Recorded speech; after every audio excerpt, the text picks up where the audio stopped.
देखिएगा melting point इधर बढ़ रहा है, बढ़ने का वजह लैटिस एनर्जी बढ़ रहा है, आयनिक कैरेक्टर दोनों बढ़ रहा है इसी ओर। जो पॉइंट आपको समझाएं, एक एक एग्जांपल दे रहे हैं, ज़्यादा का बात नहीं कर रहे हैं यहाँ, क्योंकि हम लोग पहले भी इन सब चीज़ों पे बात कर चुके हैं।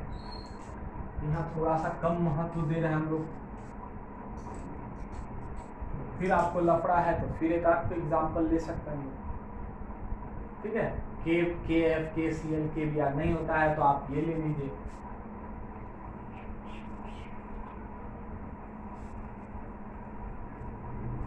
L I F, L I C L, L I B R, L I I, ये ले लीजिए। या ये नहीं होता है तो आप ले लीजिए M G F two, M G C L two, M G B R two, M G I two. यहाँ भी देखिएगा इस और एनायन का साइन घट रहा है, यू नॉट इंक्रीज करेगा, आयनिक कैरेक्टर भी इधर बढ़ेगा, क्योंकि इधर एनायन का साइज बढ़ रहा है, मतलब पोलराइजेबिलिटी इंक्रीज कर रहा है। पोलराइजेबिलिटी इंक्रीज कर रहा है, कहने का मतलब हुआ इधर मूव करिएगा, पोलराइजेबिलिटी बढ़ रहा है, मतलब कोवेलेंट कैरेक्टर बढ़ रहा है,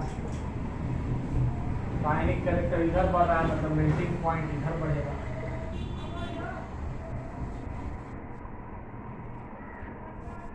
और नोट में एक पॉइंट लिखना है हम लोग को, ionic solids have higher melting point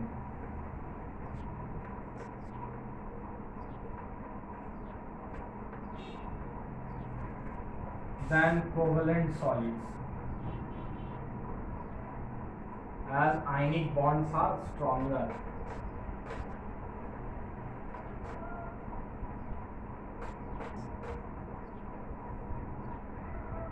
ionic solids का मेल्टिंग पॉइंट कोवलेंट सॉलिड से ज़्यादा होता है। क्यों ज़्यादा होता है? क्योंकि आयनिक बॉन्ड स्ट्रॉन्गर होता है, तगड़ा होता है। अगला हम लोग बात कर रहे थे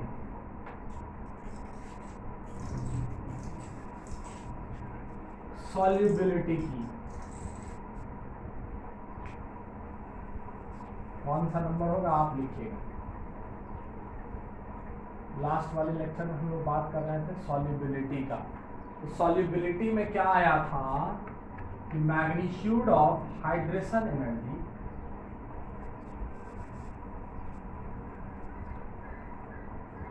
जो कि हाइड्रेशन एनर्जी आपका नेगेटिव होता है,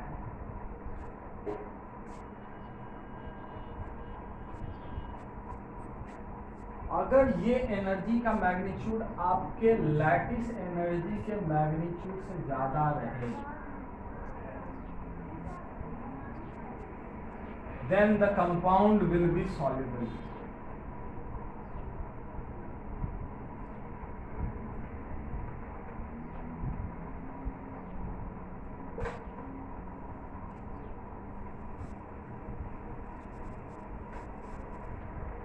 तब आपका कंपाउंड क्या होगा? सॉल्युबल होगा। इन जनरल हम लोग यही फैक्टर देखते हैं। वैसे एंट्रोपी चेंज, कोई भी सॉलिड को पानी में देने के बाद अगर उसका एंट्रोपी बहुत ज़्यादा बढ़ जाता है तो भी वो सॉलिड आपका पानी में जाने के बाद सॉल्युबल हो जाता है। लेकिन यहाँ हम लोग बात कर रहे हैं एनर्जेटिकली, तो हाइड्रेशन एनर्जी ज़्यादा आ जाए लैटिस एनर्जी से तो कंपाउंड आपका सॉल्युबल होगा।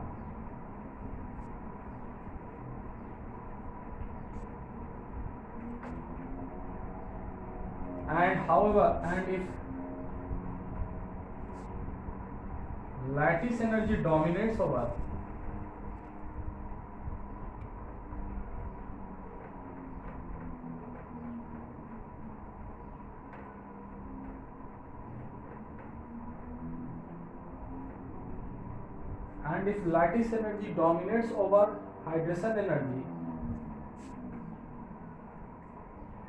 then the compound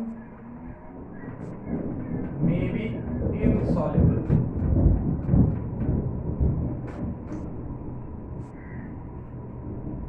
यदि लैटिस एनर्जी आपका हाइड्रेशन एनर्जी से ज़्यादा हो जाए तो ये ज्यादा हो जाए, ये कम हो जाए, तो आपका कंपाउंड इनसॉल्युबल हो सकता है।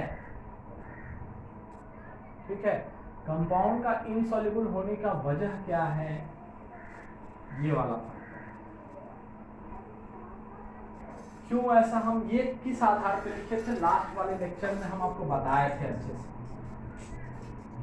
क्या भाई, तो मेटल सॉल्ट है Mb, इसको प्लस लैटिस एनर्जी के बराबर आप एनर्जी दीजिएगा तो M प्लस गैस में चला जाएगा, B माइनस गैस में चला जाएगा, और M प्लस गैस किस में रहेगा, पानी में रहेगा। यहाँ डेल्टा हाइड्रेशन H रिलीज होगा ना, क्या भाई M प्लस एक्वस में जाएगा, B माइनस एक्वस माइनस में रिलीज होगा, मतलब माइनस वाटर में, डेल्टा हाइड्रेशन यहाँ भी रिलीज होगा, ये जाएगा B माइनस एक्वस में। तो ये जो मैग्नीट्यूड है माइनस वाला, हमको कोई भी प्रोसेस फेवरेबल कब होता है, जब उसका डेल्टा H क्या है, नेगेटिव आए। टोटल प्रोसेस का डेल्टा H, सॉल्युबिलिटी में ये तीनों प्रोसेस है ना, हेसल रूल आप पढ़े, हेस लॉ पढ़े हैं, मतलब पूरा सॉल्युबिलिटी की बात करेंगे तो टूट भी जाए, और ये पूरा सॉल्युबल होके पानी में मिलाने के बाद हमको जो हाइड्रेशन एनर्जी आया और जो लेटिस एनर्जी आया, उसको कंपेयर अगर हम करते हैं तो हमको क्या आना चाहिए, मेरा हाइड्रेशन एनर्जी ज़्यादा नेगेटिव आना चाहिए, किससे, पॉजिटिव लेटिस एनर्जी। ये एनर्जी हमको देना पड़ेगा इसको तोड़ने में, और यहाँ इस पे हाइड्रेशन से एनर्जी रिलीज होगा, तो क्या होगा, ये रिलीज होने वाला एनर्जी ज़्यादा होना चाहिए देने वाले एनर्जी से, तो क्या होगा कि अधिक एनर्जी रिलीज होगा, तो जो एनर्जी रिलीज होगा उसका कुछ एनर्जी हम इस्तेमाल कर सकते हैं इसको तोड़ने में। हमको बाहर से एनर्जी देने की फिर आवश्यकता नहीं है, बस हमको एक बार इनिशिएट कर देना है, एनर्जी लैटिस एनर्जी तक देकर इसको इनिशिएट कर देना है।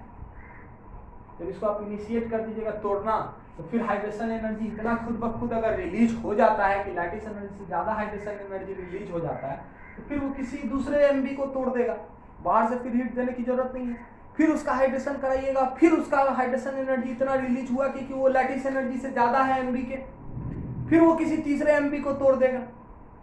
तो एक ही बार हीट देना पड़ा, वो भी इनिशिएट करने के लिए, फिर प्रोसेस खुद ब खुद होता चला गया, मतलब सॉल्युबिलिटी का प्रोसेस खुद ब खुद होता चला गया, एनर्जी रिलीज हुआ, वो एमबी के तोड़ने में इस्तेमाल हो गया। फर्दर वो फिर क्या हुआ, रिलीज हुआ इस्तेमाल हुआ, रिलीज हुआ इस्तेमाल हुआ, मिला खपत, मिलना खपत होना, मिलना खपत होना। इससे क्या हुआ कि हमको बाहर से एनर्जी देने की जरूरत नहीं है, और प्रोसेस इनिशिएशन के बाद खुद ब खुद होगा, मतलब सॉल्युबल होने वाला प्रोसेस मेरा स्पॉन्टेनियस हो जाएगा, डेल जी लेस देन 0 आ जाएगा। तो स्पॉन्टेनियस प्रोसेस आर फेवरेबल, तो फेवरेबल कहने का मतलब सॉल्युबल होगा तभी ये सॉल्ट, समझे।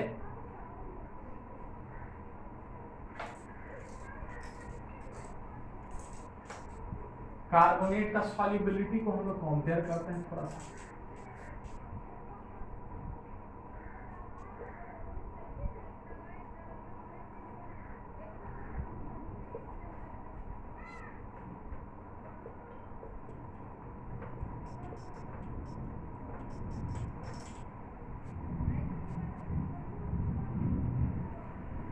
यहाँ हाइड्रेशन एनर्जी से ज्यादा महत्व हम लैटिस एनर्जी को देंगे, यहाँ लैटिस एनर्जी इधर even more than hydration energy.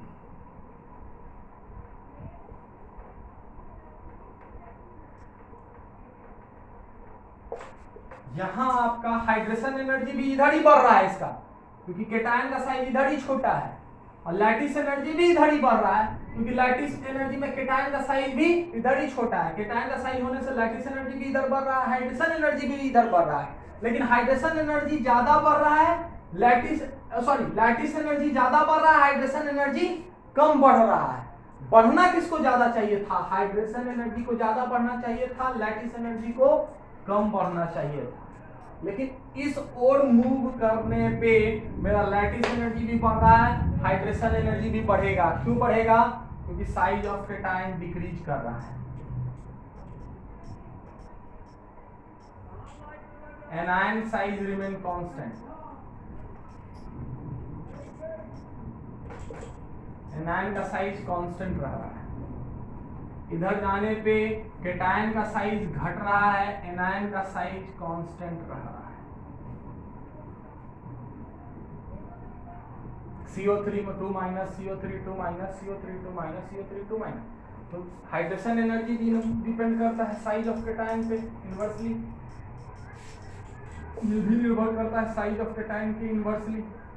लेकिन अब ये देखना कि इस ओर अगर हाइड्रेशन ज्यादा बढ़ता लैटिस से तो सॉल्युबिलिटी बढ़ जाता, लेकिन इस ओर बढ़ क्या ज्यादा रहा है, लैटिस एनर्जी ज्यादा बढ़ रहा है even more than hydration energy, इसलिए इधर सॉल्युबिलिटी डिक्रीज करता है, इसीलिए सॉल्युबिलिटी इधर बढ़ेगा।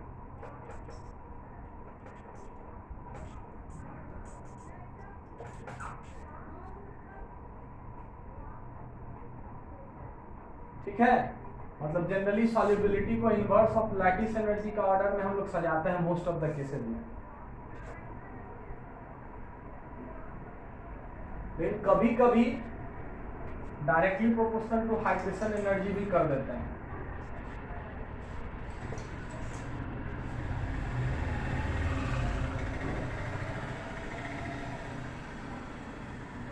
ये सब समझिए, ये मोस्ट ऑफ द टाइम होता है, मोस्ट ऑफ द टाइम, ये कभी कभी हो जाता है।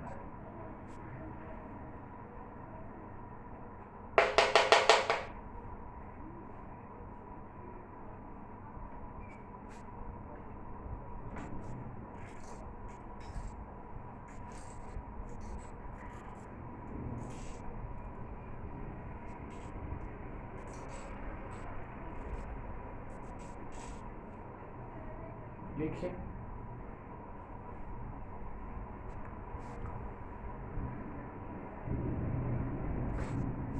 अब हम लोग थोड़ा सा कार्बोनेट्स एंड बाइकार्बोनेट्स की बात कर लेते हैं।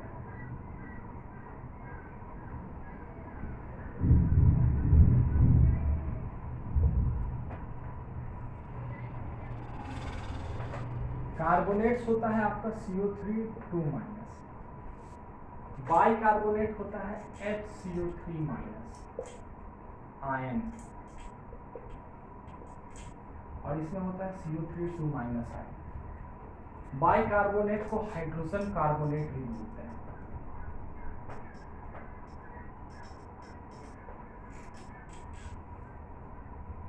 जनरली कार्बोनेट बाइकार्बोनेट को मेटल ऑक्साइड, कोई भी मेटल ऑक्साइड लीजिएगा और उसको CO2 से ट्रीट कर दीजिएगा, अल्कली मेटल है यहाँ, वो आपका चला जाएगा मेटल कार्बोनेट, चाहे वो यहाँ मेटल ऑक्साइड हो, पर ऑक्साइड हो। मेटल ऑक्साइड कहने का मतलब नॉर्मल मोनो ऑक्साइड हो, पर ऑक्साइड हो, सुपर ऑक्साइड हो, कोई भी ऑक्साइड को आप CO2 से ट्रीट करिएगा वो चला जाएगा मेटल कार्बोनेट में। हम आपको बता चुके हैं रिएक्शन M2CO3।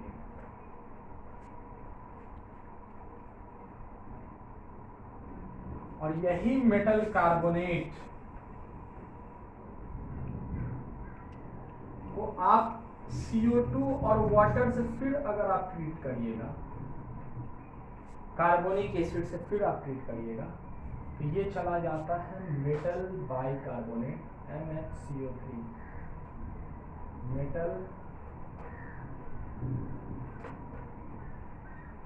बाइकार्बोनेट और मेटल हाइड्रोजन कार्बोनेट।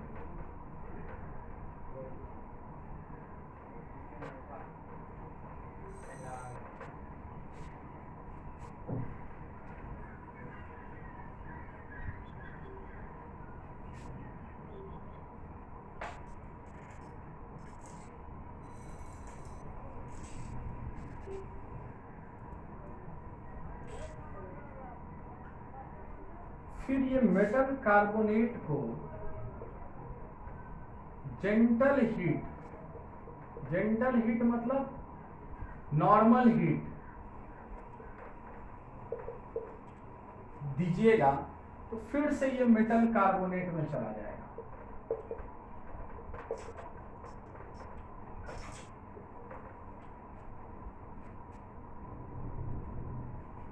ये सब रिएक्शन ध्यान दीजिए। मेटल हाइड्रोजन कार्बोनेट को जेंटल हीट दीजिएगा तो फिर से वो मेटल कार्बोनेट में चला जाएगा, रिवर्स हो जाएगा रिएक्शन थोड़ा सा हीट देने पे। ठीक है, अब यहाँ देखते हैं, पहले हम मेटल कार्बोनेट की बात करते हैं, अल्कली मेटल कार्बोनेट।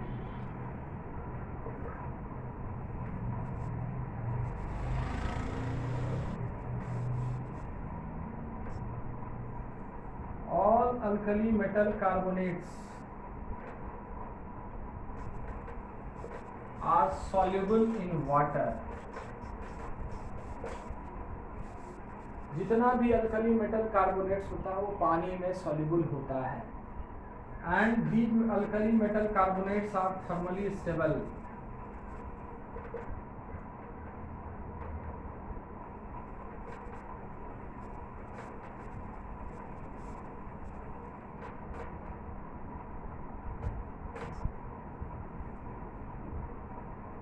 इतना थर्मली स्टेबल होता है, ऑर्डर ऑफ थर्मल स्टेबिलिटी हम लोग देखेंगे।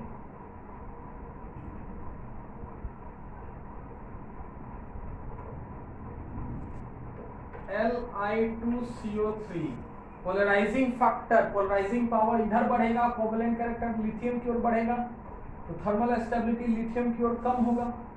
तो लिथियम कार्बोनेट से ज्यादा पोटेशियम कार्बोनेट से ज्यादा, सॉरी सोडियम कार्बोनेट से ज्यादा पोटेशियम कार्बोनेट से ज्यादा, हम लास्ट क्लास में डिस्कस किए थे रुबिडियम कार्बोनेट से ज्यादा CH2CO3, और लिथियम कार्बोनेट आसानी से टूट जाता है।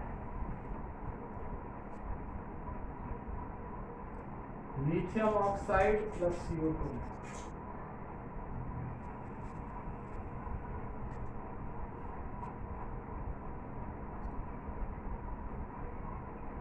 क्यों?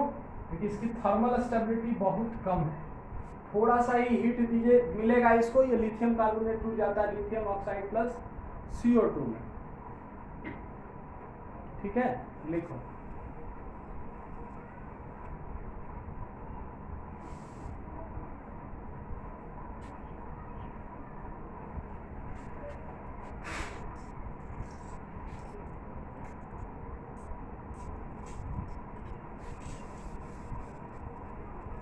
अब अल्कली मेटल बाइकार्बोनेट देखते हैं। Alkali metal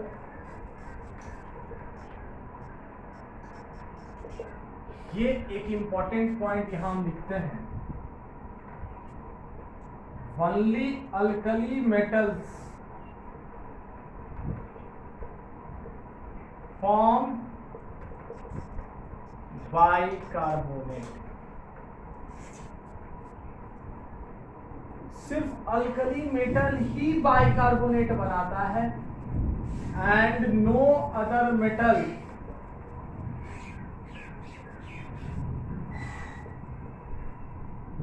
forms bicarbonate.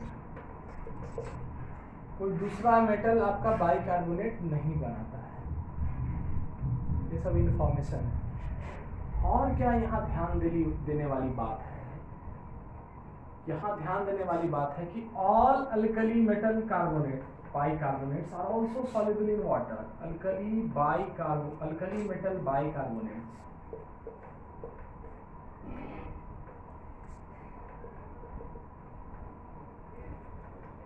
are also soluble in water।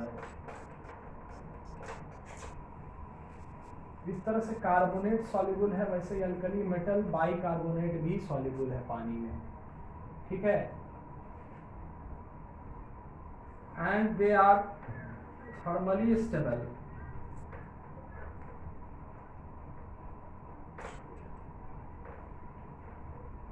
Thermally stable ये भी होता है। And the order of thermal stability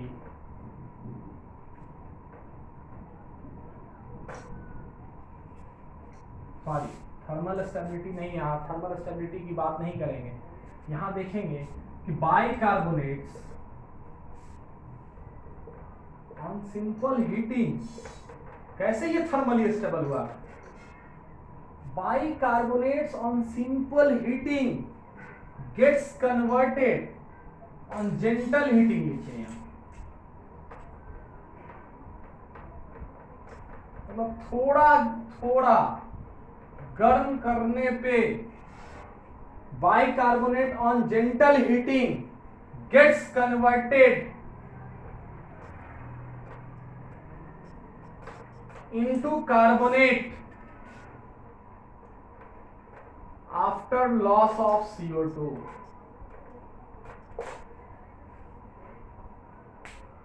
CO2 का लॉस करने पे मेटल कार्बोनेट को थोड़ा सा ही हीट की दीजिएगा, ये आपका बाइकार्बोनेट, सॉरी मेटल बाइकार्बोनेट को थोड़ा सा ही हीट दीजिएगा, ये आपका कार्बोनेट में कन्वर्ट हो जाता है जेंटल।